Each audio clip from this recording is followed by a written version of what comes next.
The clock on the departure board read 1:53 in the morning, and the terminal at Dallas-Fort Worth had taken on that particular silence that only arrives when the last rush of passengers has cleared, and what remains are the stranded, the tired, the one's life had temporarily misplaced. The overhead lights hummed at half strength, casting everything in a pale amber wash that made the rows of molded plastic seats look almost warm, almost merciful. A janitor pushed a mop bucket somewhere down the far corridor, the wheels squeaking at precise intervals, and beneath the distant drone of a ventilation shaft, the only other sound was the occasional rustle of a traveler shifting position, trying to find comfort in a space that was never designed to offer any. It was in this particular hour, in this particular terminal, that two people who had no business being in each other's lives came to share the same stretch of armrests and fluorescent air, and everything that followed would prove that timing, even terrible timing, can carry inside it the seed of something extraordinary. His name was Daniel Carter, and he was 38 years old, and if you looked at him quickly in the way strangers look at strangers in airports brief, cataloging, already moving on, you would have noted the worn leather of his boots, the slight fraying at the collar of his navy jacket, the duffel bag tucked between his feet that had clearly logged more miles than it was designed to handle. You might have filed him away as unremarkable, and you would have been wrong in the way that people who judge quickly are almost always wrong. The boots were old, but they were clean, polished in the small hours of some earlier morning, because Daniel Carter was the kind of man who understood that dignity could be maintained even when resources could not. The jacket, though shorn at the edges, had been brushed and hung with care. His dark hair needed a cut, but it was neat, and his hands resting on his knees were the hands of someone who worked with them, calloused across the palms, with grease that even the most thorough scrubbing never fully erased from the lines. He was a freelance mechanical engineer, the kind who traveled from facility to facility, repairing industrial machinery that no one else had the skill or patience to diagnose, the kind of work that kept the lights on without anyone noticing it was happening. 5 years ago, his wife Rebecca had been diagnosed with an aggressive cancer, and 8 months after the diagnosis she was gone. She had been 30 years old.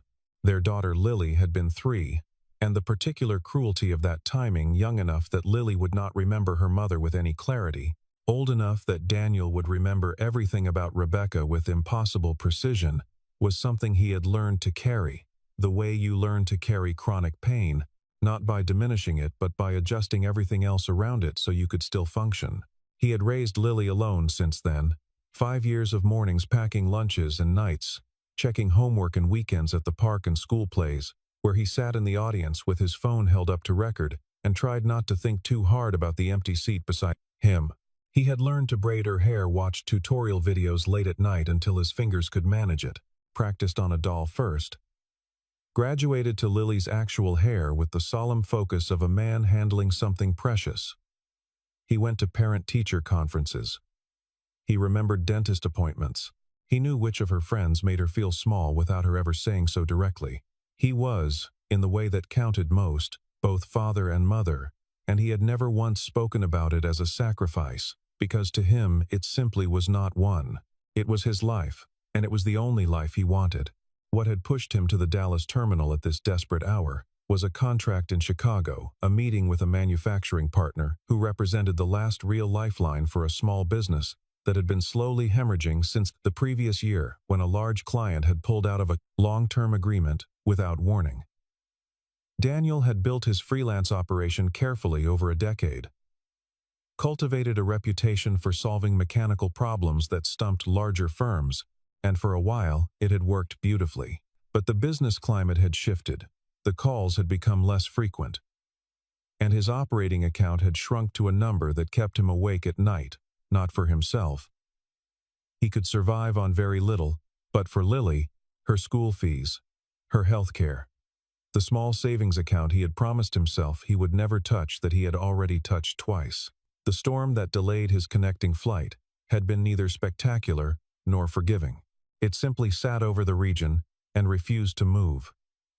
And the gate agents delivered the news with the practiced sympathy of people who have said the same thing hundreds of times. The terminal hotel had rooms at $169 a night, a price Daniel looked at on the booking screen and quietly closed. He checked his wallet, $14 in cash, and a debit card he knew had less than $60 remaining. He found a seat in the middle of the terminal and sat down with the patient resignation of a man who has learned that some nights simply have to be endured. Evelyn Brooks occupied a different category of the same world, with the easy authority of someone who had never known anything else. At 35, she was the chief executive of Meridian Logistics, a technology and supply chain company whose name appeared on enough industry shortlists and quarterly reports that even people who claimed not to follow business news could place it when prompted. She had built most of it herself, stepping into the CEO role at 29 after the previous leadership had left the company in organized chaos, and what she had done in the 6 years since was the kind of story that case studies are written about: restructured, expanded, drove revenue past the $2 billion mark, made decisions under pressure that her board had sometimes questioned and that had almost always proven correct. She was formidably intelligent, in the way that some people are formidably tall, simply a fact of how she was constructed. Something you registered immediately and then had to figure out how to adjust to. She had a penthouse apartment in Manhattan furnished in soft grays and warm wood and floor-to-ceiling glass, an apartment that appeared in its proper light as the peak of refined taste, and in its honest light as a place where she slept and occasionally ate and rarely felt at home.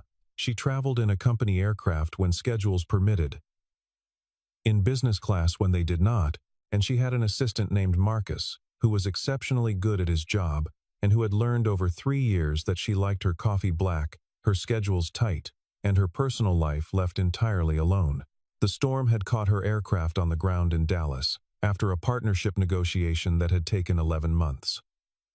Marcus had offered to arrange a suite at the airport hotel, the finest suite, with dedicated lounge access and miniature bottles of very good bourbon, and she had paused on the phone and looked at the terminal beyond the car window and said, without fully understanding why, that she would manage on her own.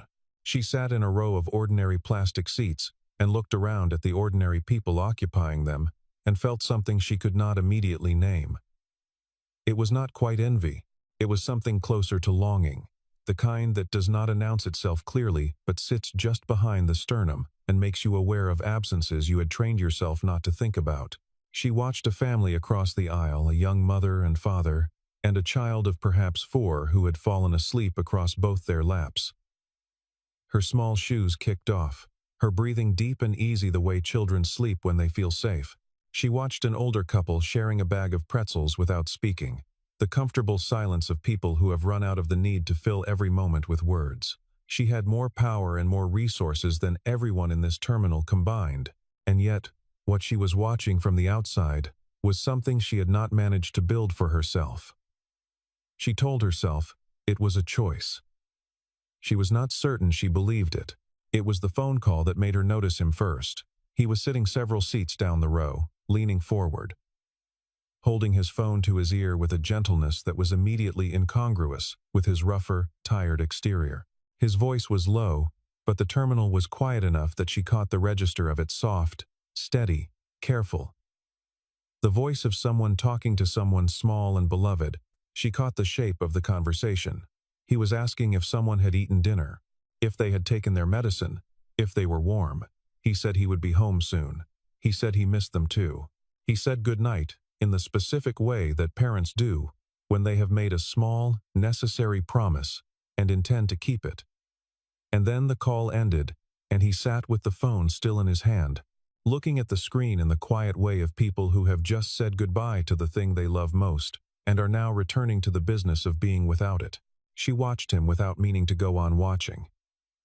He counted change from his coat pocket. She could see the small, careful arrangement of coins and a few bills before standing and walking to the vending area. He came back with a sandwich in a triangle plastic box, the cheapest one available, and he ate it methodically, without complaint, reading nothing on his phone, just sitting and looking at the middle distance with the expression of a man who has learned to rest even when rest does not come easily. Before he sat back down, he paused at a bank of outlets, where an elderly woman was struggling to plug in her charger at floor level, and without being asked, he crouched down and plugged it in and handed it back up, and when she thanked him, he said something that made her smile, and then he returned to his seat. He had not performed these things. He had simply done them. The way someone does things when being observed has long since stopped mattering to how they behave. The terminal grew quieter around them. The family with the sleeping child left for their gate. The other travelers dozed off. What remained was the low hum of the building and the distant sound of an aircraft taxiing beyond the glass, and at some point between 2:30 and 3 in the morning, Daniel Carter's head tipped sideways slowly, as a person's does when sleep overtakes them, before they can arrange themselves for it, and came to rest, gently and completely without intention, on the shoulder of Evelyn Brooks. She went very still. She felt the weight of him, not heavy, but real, warm through the fabric of her coat. She looked at his face now at close range, the face of someone in deep and immediate sleep. The kind you fall into when exhaustion finally wins an argument it has been making for hours. There were lines in his face that belonged to worry more than to age, the particular crease between the brows that comes from years of calculating, of stretching things far enough, of trying to be enough. His breathing evened out and slowed. Evelyn looked straight ahead, and then back at him, and then straight ahead again. She could have shifted her shoulder. She could have cleared her throat. Any small movement would have woken him, and she did not make one.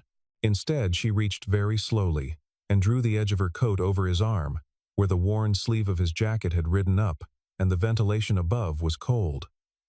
It was barely a gesture at all.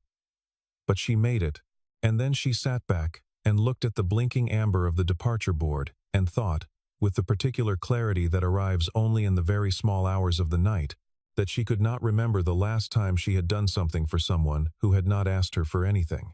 He woke with a start at 4:30, jerking upright with the disoriented urgency of someone who has fallen asleep somewhere they should not have, and for 1/2 second, his eyes met hers, and in that 1/2 second, everything that needed to happen in order for the next months of both their lives to unfold was already set in motion, though neither of them could have known it yet.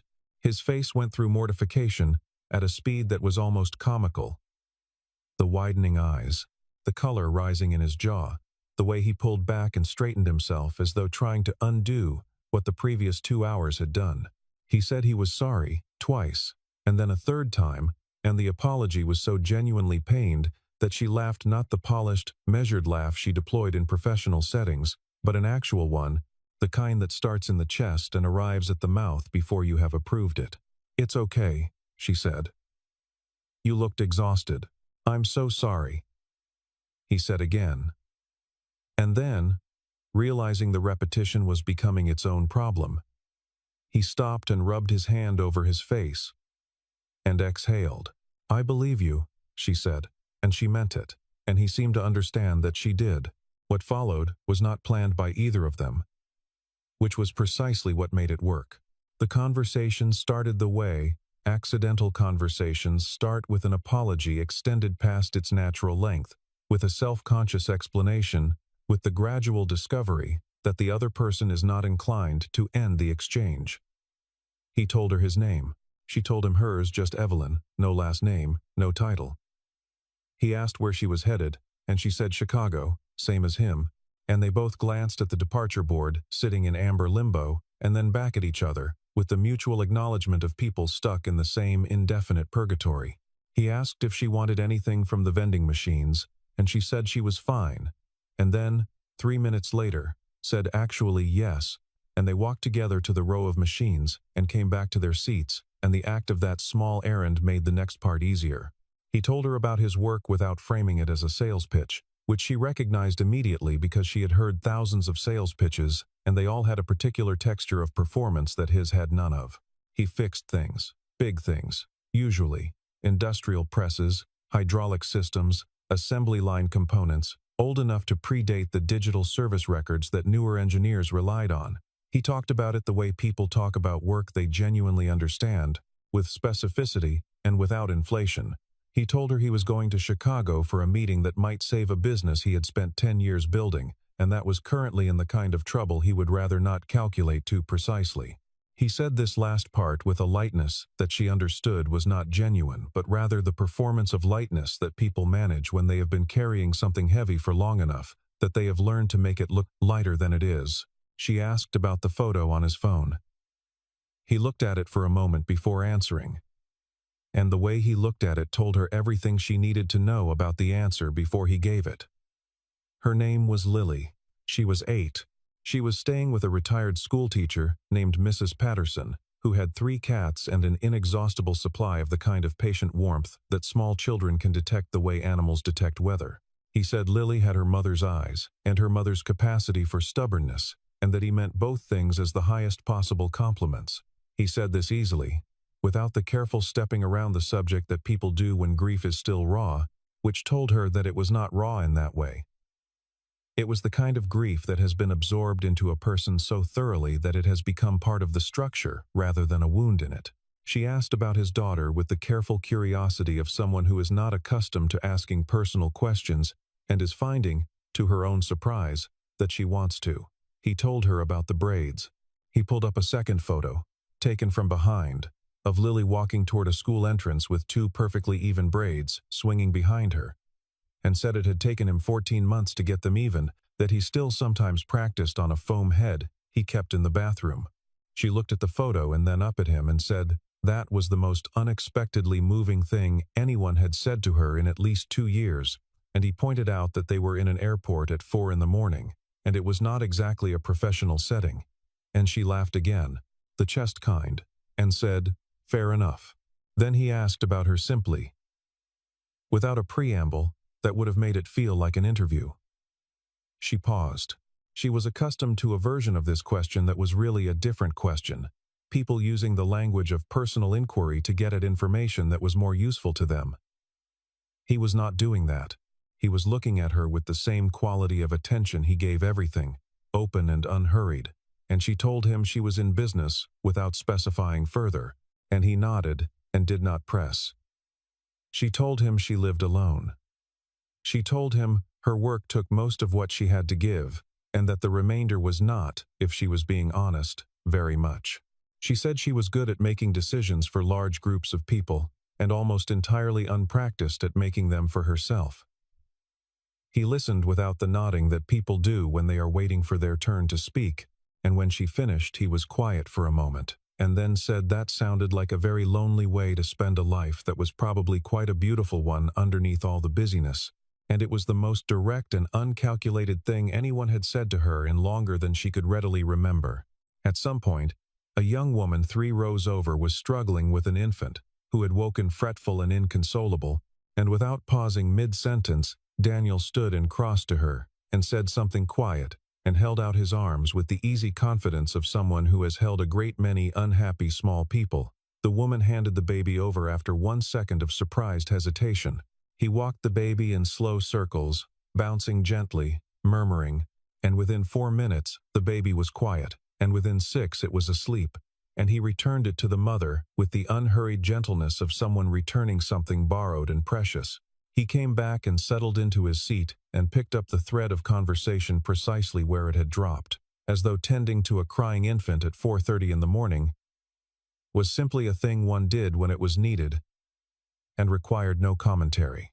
Evelyn watched all of it.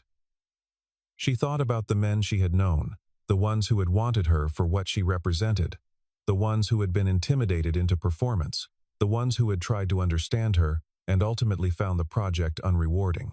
She thought about all of them, and then she looked at the man beside her, who was now describing with complete earnestness the mechanical genius of a hydraulic valve system he had repaired in rural Ohio, and she thought that she had never once in her adult life encountered this specific combination of qualities in a single person, and the recognition of that fact sat in her chest like something warm and slightly alarming.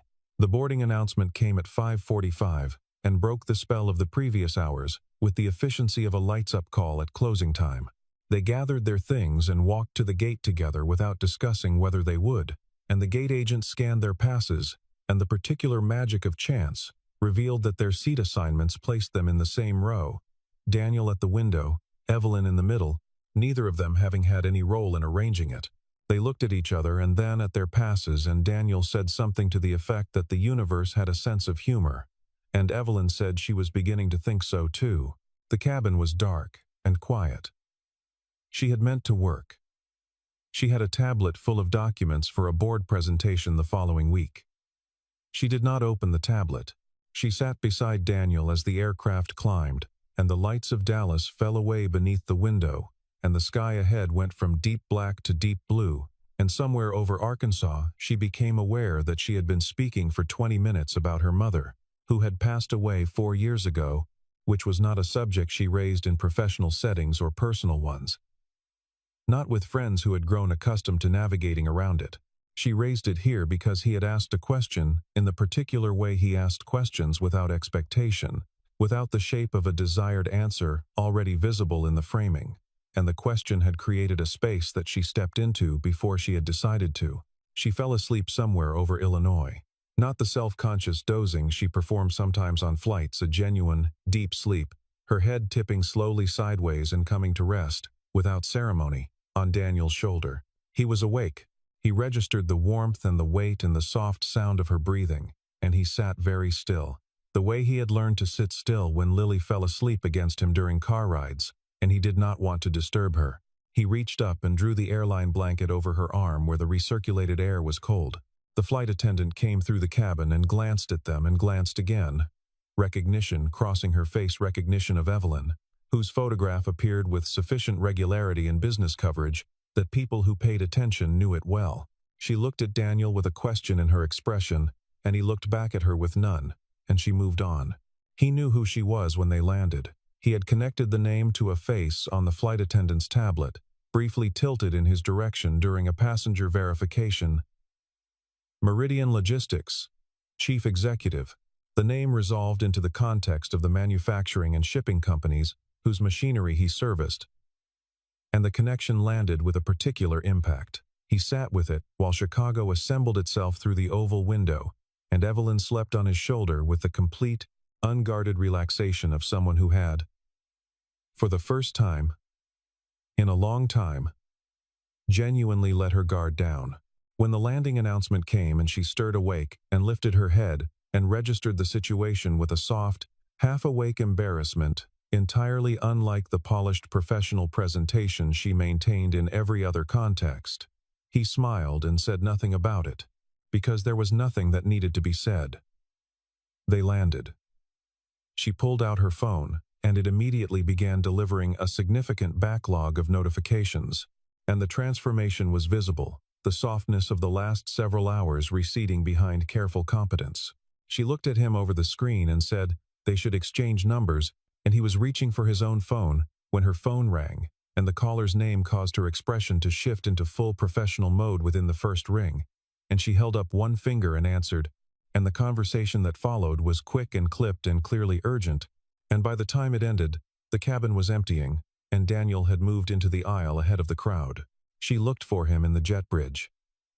She moved through the terminal with a speed Marcus would have found unusual, reached the main concourse, and scanned in both directions. The crowd had done what airport crowds do, absorbed him, swallowed him, moved him downstream, in a dozen possible directions. She stood at the intersection of two corridors for a long moment with her carry-on and her camel coat, and the strange, light sensation of someone who has reached for something and found their hand closing on air. A family pushed past her with a stroller, and then a businessman in a rumpled suit, and then a group of students with matching lanyards, and the flow of people continued indifferently around her the way rivers continue around stones. She thought about going back to the gate, about asking the agent if the passenger manifest could tell her anything useful, and understood immediately that it could not, and that even if it could, the asking of it would require her to explain something she did not yet have the language for. She had not asked his last name. She thought about him more than she expected to in the weeks that followed. Which is to say, she thought about him with a frequency and specificity that could not be explained by the logic she preferred to apply to things. She could reconstruct the conversation in detail, the quality of his attention, the way he held a coffee cup with both hands, the sound of his voice when he talked about his daughter, the moment he had simply and without drama picked up a stranger's crying child and fixed the problem with the casual competence of someone who had no idea he was doing something remarkable, because to him it was simply the obvious thing to do. She remembered that he had counted change in his palm before buying the cheapest sandwich in the terminal and had not looked embarrassed about it. She remembered that he had asked about her family before he asked about her work, which almost no one she met in professional life had ever done in that order. She remembered the specific weight of him asleep on her shoulder, and the way she had not moved, and the way she had adjusted the coat over his arm, and how both of those things had felt less like decisions and more like instincts she had not known she possessed. She began applying a standard he had established without meaning, to asking whether the people she was dealing with were being honest, whether the transactions she was engaged in had any element of genuine human connection beneath the financial apparatus, whether she was showing up to her own life or only to her career. Her team noticed she had become slightly softer. Not weaker, she had never been weak. But the particular edge she maintained in meetings, the precise calculation of distance she kept from people who reported to her, began to modulate. She asked one of her department heads how her children were doing, and the woman looked so surprised that Evelyn spent the rest of the afternoon feeling mildly ashamed of her own prior indifference. She took a Saturday off, a complete Saturday. Phone off, no work, laptop open, and walked through Central Park in November, and bought a terrible hot dog from a cart, and ate it on a bench, and looked at the people around her, and thought that she was 35 years old, and had $2 billion in managed assets, and had never once bought a terrible hot dog from a cart, for the simple reason of wanting to sit on a bench. The hot dog was genuinely terrible, and the experience was, unexpectedly, quite good. Daniel, meanwhile, did what Daniel did. He kept going. The Chicago meeting had not been the instant rescue he had imagined it might be. But it had not been a closed door either. The manufacturing partner had liked what he heard and asked for a follow-up proposal. Daniel drove home from the airport in the used truck he maintained, with careful attention, picked up Lily from Mrs. Patterson's, made dinner, helped with homework, read 2 chapters of a book about a girl who can communicate with horses, and after Lily was asleep, he sat at the kitchen table and worked on the proposal until past midnight. He thought about the woman in the airport more than he considered strategically wise. He thought about the sound of her laugh, which he had heard twice in a single night, and which seemed to him like something not deployed often enough in the world. He thought about the way she had said that sounded lonely without making it cruel. The clean honesty of it. He thought about what it had felt like to have someone sit beside him through the small hours of the night, simply because neither of them had anywhere else to be, and how that simple fact had felt, against all reasonable expectation, like exactly enough. He told himself he would not think about it. He thought about it anyway. In the spaces that opened up between the work and the parenting, and the 1,000 daily acts of maintenance that constituted his life, in those brief intervals he had never quite filled with anything. The ones he had learned not to notice because noticing them had not, until now, led anywhere useful. The contract proposal he assembled over the following 3 months was the best work he had done in a decade. He had understood for some time that he had allowed his capabilities to narrow under the pressure of keeping things stable, had retreated to what was reliable, because reliability was what he could afford when other margins were thin. But the proposal required him to go further, to apply the full scope of what he actually knew rather than the safe subset of it, and what he came up with was something he was genuinely proud of, a hybrid mechanical system that reduced maintenance cycles significantly and could be adapted across several facility types. The proposal went back, it was reviewed, a second meeting was requested, then a third, this one with a larger group. The room was a conference room, on the 21st floor looking out over the lake, with a long table and people dressed in the way that people dress when they are paid to make consequential decisions. Daniel arrived 15 minutes early and set up his technical presentation with the calm efficiency that was his default under professional pressure. He was better, always, when something was actually at stake. He did not know who the meeting had been arranged with beyond the company name, which had sat in his memory when he read the confirmation email, tagged to something he could not immediately retrieve, and then he had moved on because there was a presentation to prepare and a daughter at home whose school play was Thursday. He was looking at his notes when the door opened. He looked up, because that is what you do when a door opens, and what he saw was Evelyn Brooks, in a charcoal blazer and cream silk blouse, her dark hair pulled back with the understated precision that costs money to achieve, stopping in the doorway of her own conference room, because the man sitting at the far end of her table was the man she had been thinking about for 3 months. without being able to stop. The room, which had contained 9 people in easy professional conversation, went to something very close to silence.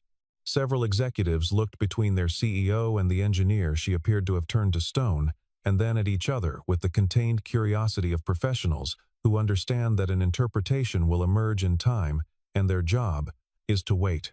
Daniel recovered first, by a margin of perhaps 2 seconds, and when he recovered he did so by standing and meeting her eyes across the table and saying, with the composure that his years of managing difficult situations had installed in him as structural rather than performed, "I believe we've met." She said yes, with the control of someone who has taken years to learn to maintain it.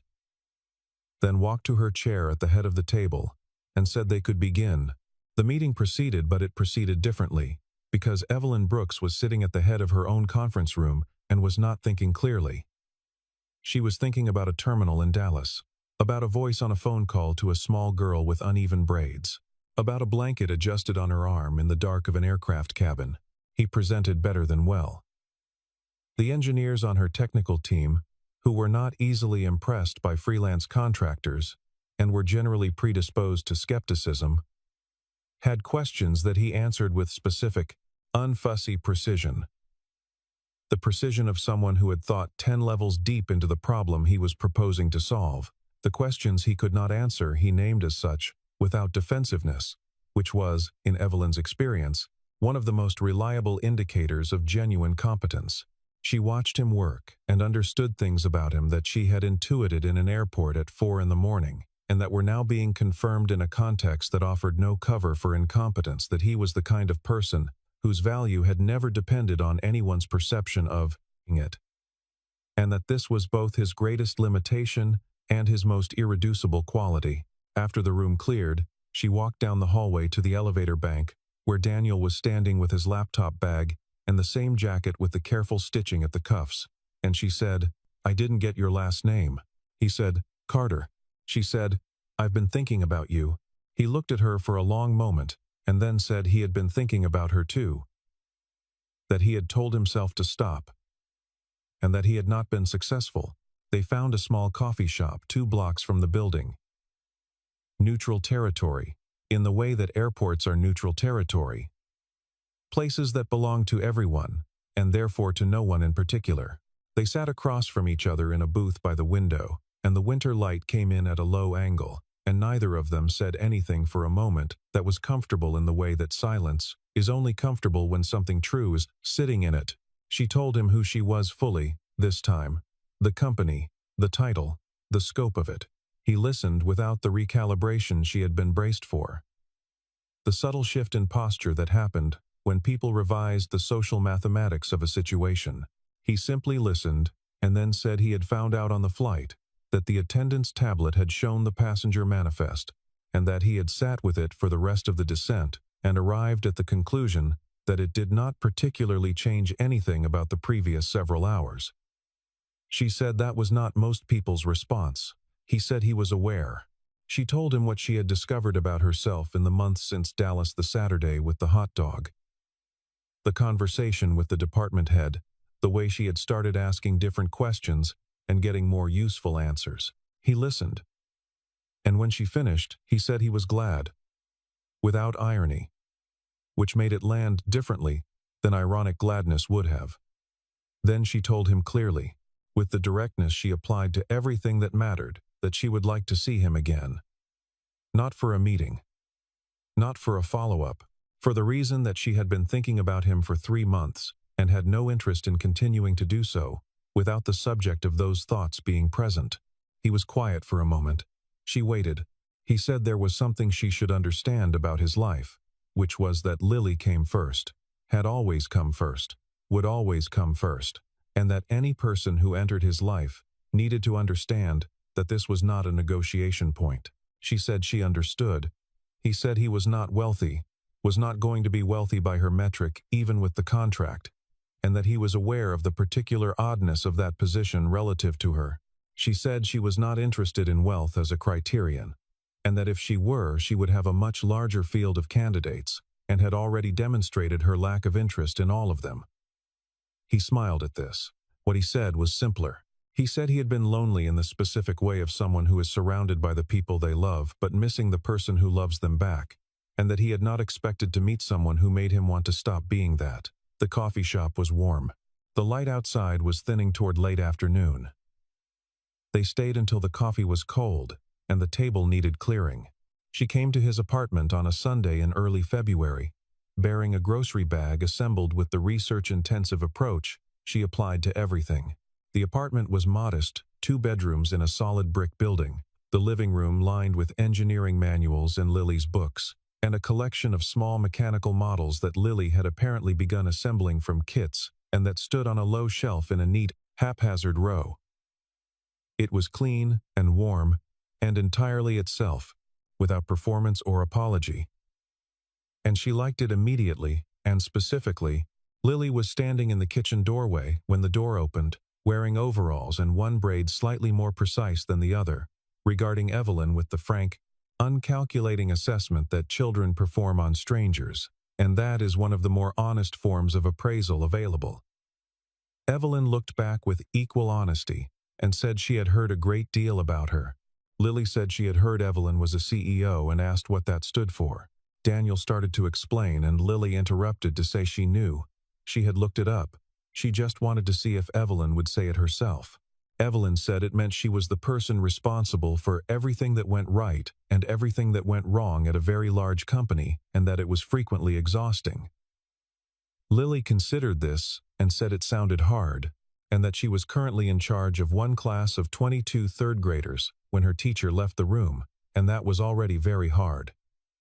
Evelyn said she believed her completely. They cooked together that afternoon. Daniel cooked and Evelyn assisted in the specific way of someone who is highly capable in most domains but has very little practice in this one and is aware of it and trying anyway, while Lily provided direction from a kitchen stool because she had strong opinions about the correct ratio of cheese in a quesadilla. It was ordinary in the way that ordinary is extraordinary when you have gone long enough without it. After dinner, they sat in the living room, and Lily showed Evelyn the mechanical models and explained each one with the particular authority of someone who has been paying close attention to the person who built them. Daniel fixed the chain on Lily's bicycle in the fading afternoon light, while Evelyn handed him tools with the incorrect names, and he corrected her without making her feel corrected. They watched 2 episodes of a nature documentary that Lily selected, and during the second one Lily fell asleep between them on the couch, and Daniel lifted her with the practiced ease of someone who has done this 10,000 times, and carried her to her room, and tucked her in and came back, and sat beside Evelyn in the quiet apartment. He said the night in Dallas had changed something for him, though he had tried for a long time not to admit it. He said he had gotten good at living without expecting anything to change, because the machinery of survival required all his resources, and expecting things to change was a kind of investment he had not been able to afford. She said she understood. She said she had gotten good at a different version of the same thing, moving so fast that she never had to stop and evaluate what she was moving toward, because stopping required a kind of honesty that is harder than effort. He said that one night in an airport had stopped him. She said that a man asleep on her shoulder had stopped her. The apartment was warm and quiet, and Lily's breathing was audible from down the hall, and outside the window the winter city went about its business in the dark. The contract was signed in March, a real one, a long-term agreement that moved Daniel's business from survival into something that more closely resembled its earlier potential.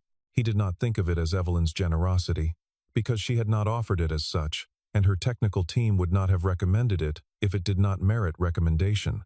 The proposal had stood on its own, and the timing of everything else was a coincidence that life occasionally arranges without apology.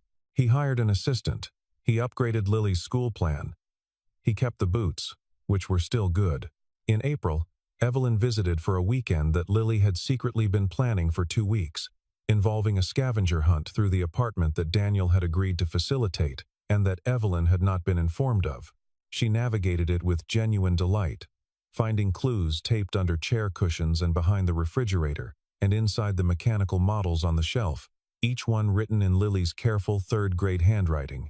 The final clue led to the kitchen table where Lily had made, with some structural assistance from Mrs. Patterson, a lopsided but earnest cake with frosting that read, "Welcome home," in letters of varying sizes.